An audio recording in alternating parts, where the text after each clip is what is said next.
Long ago, in London, there lived the Darling family.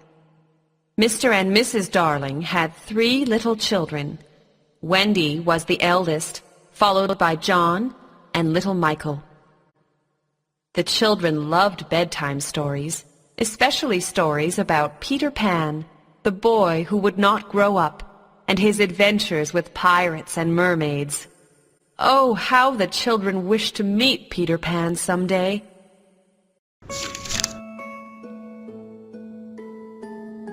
Little did the children know that their wish was soon to be granted.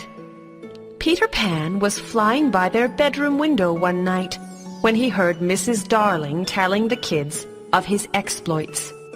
Peter was delighted and sat just outside the window to listen.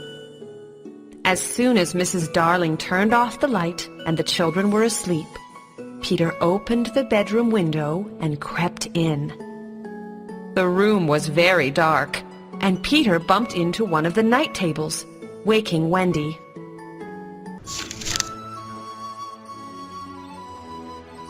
Wendy sat up, but Peter had already escaped through the window. However, Peter had left something behind, his mischievous shadow. His shadow never clung to Peter's body and was always trying to get away from Peter.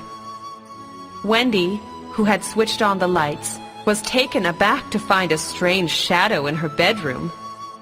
She examined it for a moment and then exclaimed, "Why, this shadow looks like it belongs to Peter Pan!" She carefully folded the shadow up and put it inside a drawer, hoping that Peter might return looking for it.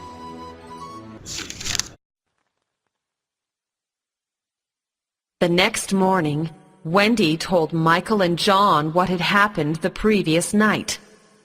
Their mouths gaped open in excitement.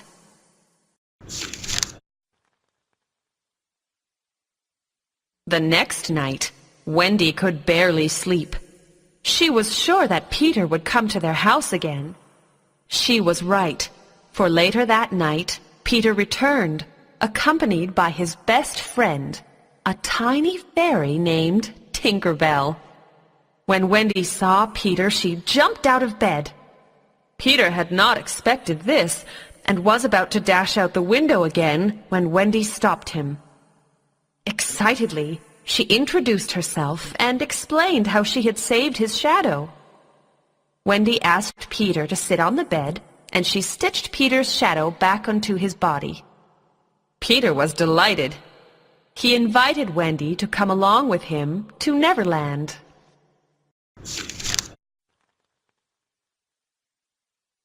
Wendy couldn't believe her ears. Neverland! She enthusiastically agreed, but told Peter that she couldn't go without her brothers. Wendy shook them from their beds. "John! Michael! Wake up! Peter Pan is here," she said. "We're going to Neverland." John and Michael could not believe what they were seeing. Peter Pan was in their room.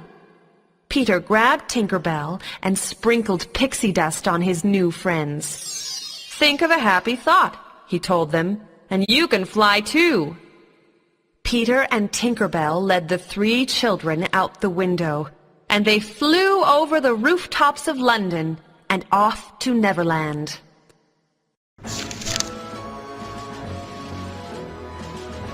They flew for many hours.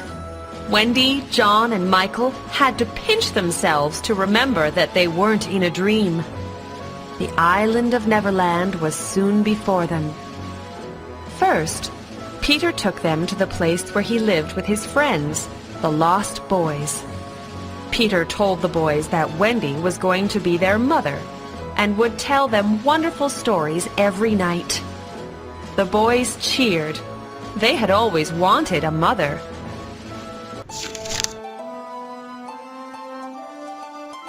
The next day, Peter took Wendy on a tour of the island. He showed her the ship of the notorious Captain Hook, a dangerous pirate who hated children. Long ago, a crocodile had eaten one of Captain Hook's hands, and the captain used a hook to replace it, giving him the name Captain Hook. That crocodile, however, found Hook's hand so delicious that he had been following Hook ever since, anxious to eat the rest of him. Luckily for Hook, the crocodile had also swallowed an alarm clock, and one could always tell when he was near because of the tick-tock sound coming from his stomach.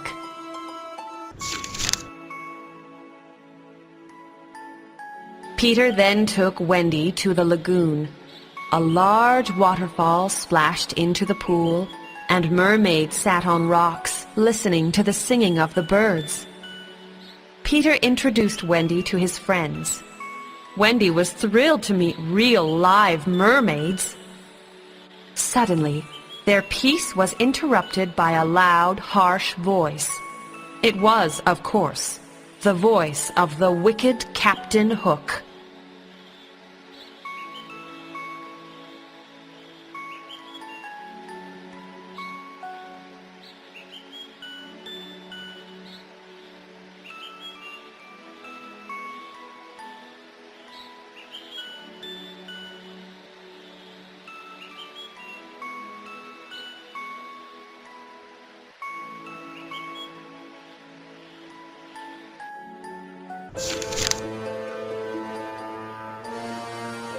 Peter and Wendy hid in a nearby bush and saw Captain Hook and his men passing by with a young girl as their prisoner. Peter informed Wendy that that was no ordinary girl, but Princess Tiger Lily. Hook told Tiger Lily that unless she revealed where Peter Pan's hideout was, she would be tied to a rock as the tide came in and left to drown.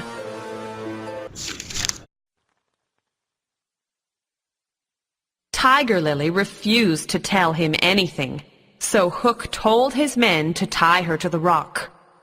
He bid her goodbye and went back to his ship. That was when Peter had a brilliant idea.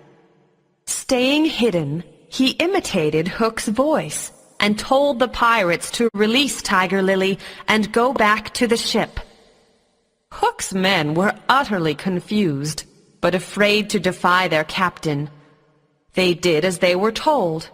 They untied Tiger Lily and left. Tiger Lily was also confused, but once she saw Peter and Wendy come out of the bush, she understood what Peter had done. She invited them back to her village, where there would be a great celebration in Peter's honor.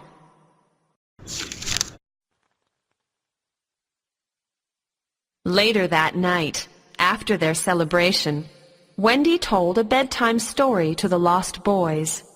She told them about 3 children who had left their mother and father to travel to a faraway land. She also told them how homesick the children were, even though they were having a wonderful time. Everyone understood that Wendy was talking about herself and her 2 brothers. Wendy, John, and Michael knew it was time to go home. Wendy asked Peter, Tinker Bell, and the lost boys to come along with them to London, where she would help them find mothers. Peter refused. If he went to live in London, he would grow up, and Peter Pan did not want to grow up.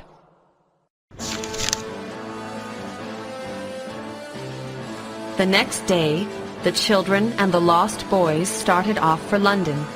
But as soon as they set sail, they were captured by Captain Hook. Tinker Bell flew back to tell Peter what had happened.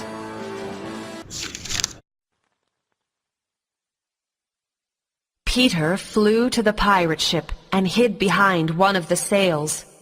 Then he imitated the tick-tock sound of the crocodile. Nothing scared Captain Hook more than the crocodile. Hook shook with fear, and Peter swooped down with his sword. Hook and Peter fought, their rapiers gleaming in the sunlight.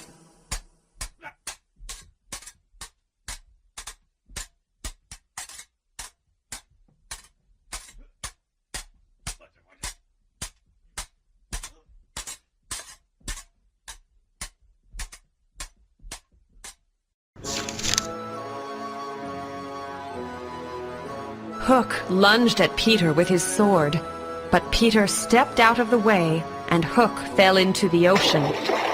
Guess who just happened to be waiting for Hook in the water? The crocodile, of course! The crocodile chased Hook out into the open sea. The children cheered, and Hook was never heard from again.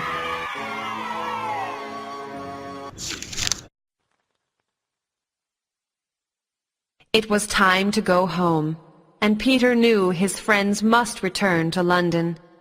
He whispered something to Tinker Bell, and the little fairy flew over the pirate ship, sprinkling pixie dust as she went. The children gasped as the ship suddenly lifted into the air.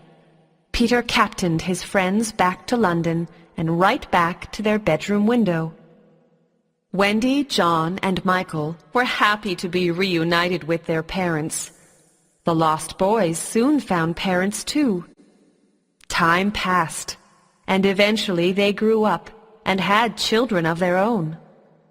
Every night, after Wendy had read bedtime stories to her children, she would leave their bedroom window open just in case Peter Pan was near.